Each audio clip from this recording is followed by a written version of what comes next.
बिस्मिल्लाहिर्रहमानिर्रहीम। मैं हूँ डॉक्टर हैदर फ़ारूक और जो इकनॉमिक्स के जो बेसिक कंसेप्ट्स थे या जो बेसिक डेफिनेशंस थी उस सिलसिले को आज हम कंक्लूड करते हैं इस लेक्चर में, थोड़ा सा जनरलाइज भी करते हैं। अच्छा जी, अब हम मैक्रो इकनॉमिक्स के जो एग्जांपल हैं वो डिस्कस कर रहे हैं, जो बेसिक डेफिनेशंस थे उसको लिंक कर रहे हैं कि किस तरह मैक्रो इकनॉमिक्स में हमने लिमिटेड रिसोर्सेज को यूज़ करना है और अपनी जो अनलिमिटेड वांट्स है उसको मैक्सिमम लेवल पे सेटिस्फाई करने की कोशिश करनी है। तो यहाँ पे इकनॉमिक्स हमें किस तरह गाइड करती है, किस तरह हमारी मदद करती है। तो एग्जांपल मैक्रो इकनॉमिक्स के लेवल का है और यहाँ पे भी हमने एक पाकिस्तान की इकॉनमी का एग्जांपल लिया है कि पाकिस्तान की एक बाउंड्री है, तो इस बाउंड्रीज़ के अंदर कुछ लिमिटेड रिसोर्सेज होंगे। ये जो बॉर्डर्स है पाकिस्तान के, इसके अंदर कुछ लिमिटेड रिसोर्सेज होंगे, यानी कुछ ह्यूमन रिसोर्स होगा, कुछ नेचुरल रिसोर्स होंगे, कुछ मिनरल होंगे, कुछ दरिया होंगे, कुछ पहाड़ होंगे, समंदर का कुछ एरिया होगा, कुछ सहरा होंगे, कुछ ग्लेशियर्स होंगे, कोयला होगा, कुछ डैम्स होंगे, कुछ जंगलात होंगे।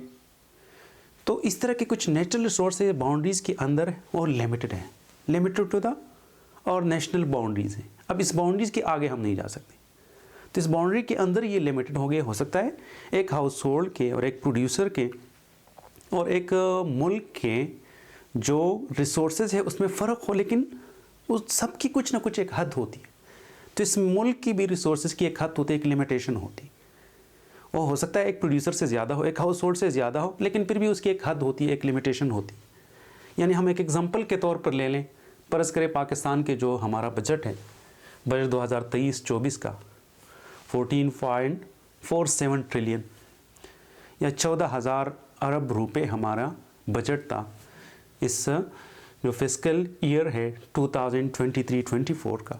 अब इस लिमिटेड बजट को हमने यूज़ करना है और साथ कुछ यहाँ पे कुछ पॉपुलेशन है, कुछ आलमोस्ट तकरीबन या कुछ कम अबाउट 25 करोड़ हमारी पॉपुलेशन हो गई है आखिरी सेंसस के मुताबिक।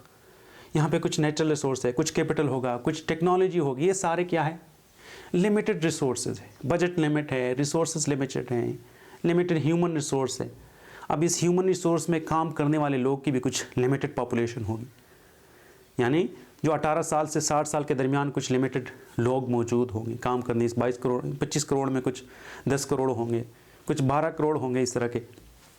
अब उस लिमिटेड रिसोर्सेज को जो आपके बाउंड्रीज़ के अंदर है या आपके मुल्क के अंदर है उसको आपने यूज़ करना है। अदर हैंड आपकी यहाँ पे भी वांट्स जो है अनलिमिटेड है, उसकी भी कोई हद नहीं। यानी आपने एजुकेशन पे ख़र्च करना है, आपने हेल्थ पे ख़र्च करना है, आपने डेवलपमेंटल एक्सपेंडिचर करनी है। डेवलपमेंटल एक्सपेंडिचर में आपने सड़कें बनानी है, आपने मोटरवेज़ बनानी है, आपने मेट्रोज़ बनानी है, आपने एयरपोर्ट्स बनाने हैं, आपने सी पोर्ट्स बनाने हैं, आपने डैम्स बनाने हैं, आपने मुख्तलिफ जो नेचुरल रिसोर्स हैं उसको एक्सट्रैक्ट करनी है। अब आपने कुछ डेब्ट सर्विसिंग पे ख़र्च करना है। आपके जो बेशुमार कर्ज़े हैं आपने लिए हैं, बिलियन डॉलर आप पे कर्ज़ हैं, लोकल यहाँ पर जो कमर्शियल बैंक से आपने कर्ज़ लिए हैं उसके जो सूद है वो अदा करना है। कुछ सब्सिडीज़ देनी है गरीब लोगों के, या कुछ सेक्टर्स को आपने सब्सिडाइज़ करना है, डिफेंस पे ख़र्च करना है और मज़ीद बेशुमार और आपके एक्सपेंडिचर्स हैं। अब आपकी जो सबसे ज़्यादा जो एक्सपेंडिचर कहाँ पे जा रही है, ये जो 14 ट्रिलियन है उसमें तकरीबन 8 ट्रिलियन जो आपके हैं सिर्फ डेब्ट सर्विसिंग में गए हैं। तो बाकी कहेंगे रह गए हैं कुछ 6 ट्रिलियन या उससे कुछ ज़्यादा। अब उससे फिर ज़्यादा पोर्शन जो है आपके डिफेंस में जाता है 15% या 16%। तो उस कुछ पैसे रह जाते हैं और वो आपके बेशुमार काम है। तो फिर कुछ 1.7% आपकी एजुकेशन पे ख़र्च होते हैं, इस तरह कुछ हेल्थ पे ख़र्च हो जाते हैं। तो यहाँ पे भी आपके जो रिसोर्सेज है वो लिमिटेड है, आपके वांट जो है अनलिमिटेड है।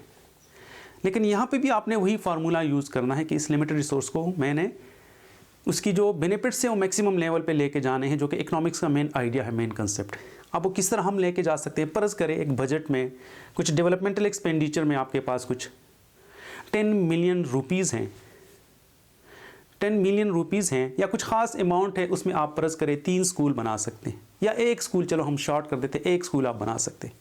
अब स्कूल कहाँ पे मैं बनाऊँ, बजट में सिर्फ एक स्कूल के लिए पैसे, और स्कूल में इस्लामाबाद में बनाऊँ तो हो सकता है उसमें 50 स्टूडेंट एडमिट हो।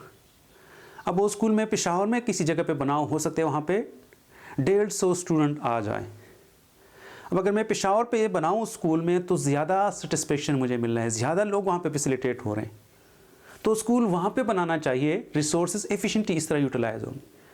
अब अगर एक 2 मोटरवेज़ हैं, एक सक्कर से हैदराबाद के, बजट में एक मोटरवे के लिए पैसे हैं, कुछ बिलियन रुपीज़ हैं, कुछ 5 बिलियन रुपीज़ हैं, इस पे मैं सिर्फ एक मोटरवे बना सकता हूँ, कोई 100 किलोमीटर सक्कर से हैदराबाद, या हम एक और ऑप्शन चलो निकाल लेते हैं, पेशावर से तोरखम तक एक मोटरवे है।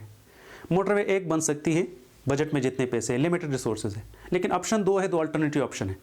अब इस 2 अल्टरनेटिव ऑप्शन में हमने बेस्ट ऑप्शन चूज़ करना है। पहले तो हमने ये देखना है कि कौन सी साइड पे या किस साइड पे कम कॉस्ट पे या ज़्यादा सूटेबल है, या कम कॉस्ट पे वहाँ पे मोटरवे बन सकती है, कम टाइम पे कम कॉस्ट पे।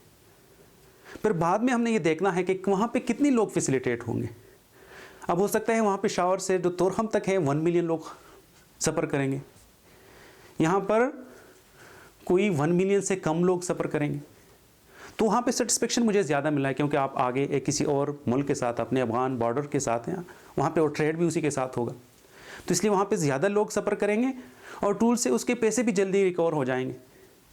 और अगर उस पर कॉस्ट भी कम आ रही है तो फिर आपने वहाँ पे करना है। अगर वहाँ पे नहीं, वहाँ पे जो सक्कर से हैदराबाद तक जो मोटरवे बन रही हैं उस पर कम कॉस्ट आ रही है, ज़्यादा लोग सफ़र करेंगे, सेटिस्फेक्शन ज़्यादा है, यूटिलिटी ज़्यादा है, ज़्यादा सेटिस्फेक्शन आपको वहाँ पे मिल रही है, ज़्यादा फ़ायदा आपको वहाँ मिल रहे हैं, जल्दी वो अपने पैसे कवर कर लेंगे, वहाँ पे आपकी इकॉनमी को वहाँ पे ज़्यादा फ़ायदा हो रहा है, तो फिर आपको वहाँ पे बनाना चाहिए।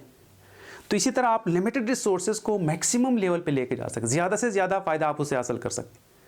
अब अगर एक और एग्जांपल हम ले, आप एक हॉस्पिटल बना सकते हैं, बजट लिमिटेड है, एक हॉस्पिटल बना सकते हैं। कहाँ पे बनाऊँ, कहाँ पे ज़्यादा लोग फैसिलिटेट होंगे, कहाँ पे वेलफेयर ज़्यादा प्रमोट होगा, कहाँ पर ज़्यादा ज़रूरत है, तो अगर मैं वहाँ उस जगह पे बनाऊँगा जहाँ पे ज़्यादा सूटेबल हो, ज़्यादा लोग फैसिलिटेट होंगे, तो मुझे ज़्यादा फ़ायदा होगा, मेरी इकॉनमी को ज़्यादा फ़ायदा होगा, मेरे लोगों को ज़्यादा फ़ायदा होगा। और आप अपनी लोगों में इन्वेस्टमेंट करेंगे तो लॉन्गर पीरियड में वो अच्छा कंट्रीब्यूट करेंगे, ज़्यादा इफ़ेक्टिव तरीके से, और इकॉनमी के लिए भी बेहतर होगा और मुल्क के लिए भी बेहतर होगा। तो ये मैक्रो लेवल पे जो बेसिक इकोनॉमिक कंसेप्ट था कि किस तरह हमने लिमिटेड रिसोर्सेज को यूज़ करना है और उससे मैक्सिमम सेटिस्फेक्शन हासिल करनी है, तो ये मैक्रो इकोनॉमिक का एग्जांपल है। उम्मीद है आप लोगों को समझ आ गई होगी। तो आप लोगों का कोई क्वेश्चन हो तो आप लोग कमेंट्स में पूछ सकते हैं, इंशाल्लाह हमारी कोशिश होगी कि उसके आंसर आप लोगों को दे दें। शुक्रिया, बड़ी मेहरबानी।